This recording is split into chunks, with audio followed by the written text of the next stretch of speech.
बिस्मिल्लाहिर्रहमानिर्रहीम। मैं हूं मिस्टर राव और आप देख रहे हैं मिस्टर राव चैनल। आज हम आपको बता रहे हैं शाहिद नाम के मैन्यूरस नाम में छुपे राज। तो शुरू करने से पहले अभी तक अगर आपने हमारे चैनल को सब्सक्राइब नहीं किया है तो कर लीजिए और बेल आइकन को प्रेस करना मत भूलें ताकि हर न्यू आने वाली वीडियो आप तक जल्दी पहुँच सके।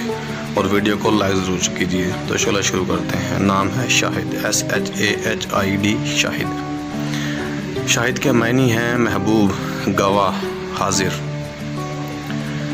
शाहिद नाम के मज़हब है मुस्लिम।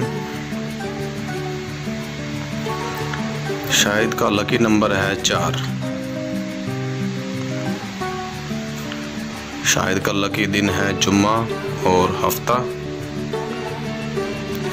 लकी रंग है नीला, पनफशी और काला। लकी पत्थर है इनका नीलम। लकी धातें इनके लिए हैं लोहा। अभी तक अगर आपने हमारे चैनल को सब्सक्राइब नहीं किया है तो कर लीजिए और बेल आइकन को प्रेस करना मत भूलें। वीडियो को लाइक ज़रूर कीजिए, दोस्तों के साथ शेयर करें। Thanks for watching. Subscribe my channel mister Rao.